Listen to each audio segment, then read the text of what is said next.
Janganlah gaduh. Cik bangun, cik bangun. Kan. Cik apa entah. Tu. Nak gaduh makan juga. Ni ada flamingo.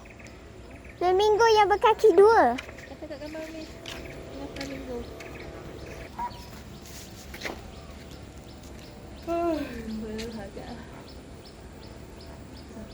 Makan ikan. Ha? Ikan. Boleh? Nabuk rumah yang banyak. Kat sini dia tak boleh makan kalau kat Ho ho. Ho ho. Ho ho. Kenapa flamingo duduk dekat dengan ikan?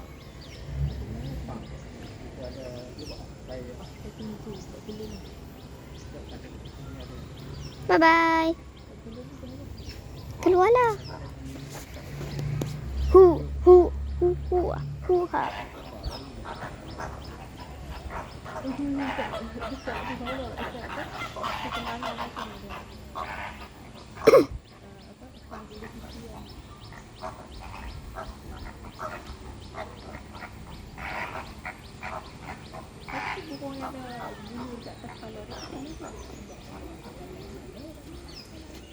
Kumpulan flamingo besar atau greater flamingo bahasa sains Phoenicopterus roseus.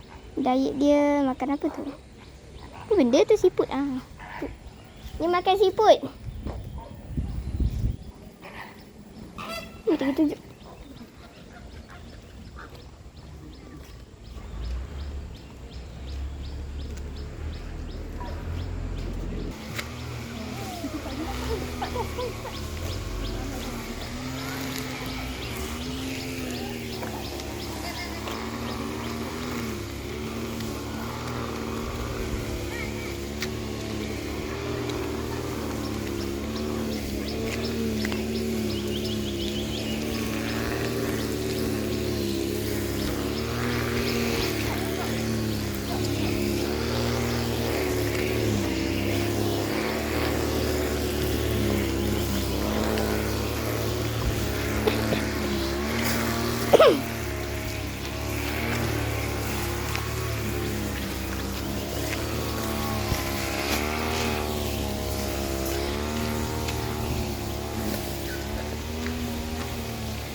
Kita sudah sampai dekat Nusantara. Sebelah kanan ada taman tempat permainan. Budak-budak boleh main keluar.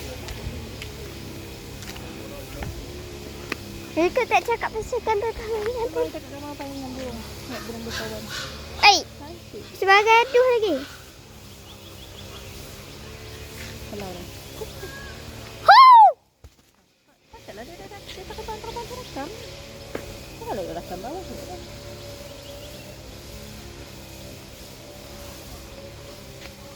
Shoo. Macam Mana? Slow lah. Slow.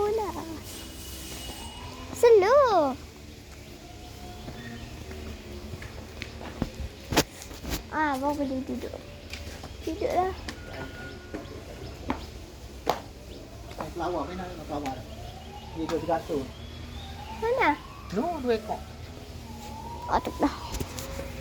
Pelawak. dia berok tu. Kalau dia masuk lah kepala. Oh. Ada boyo apa dah tu? Semua dia tengok kita tu. Kita hormat.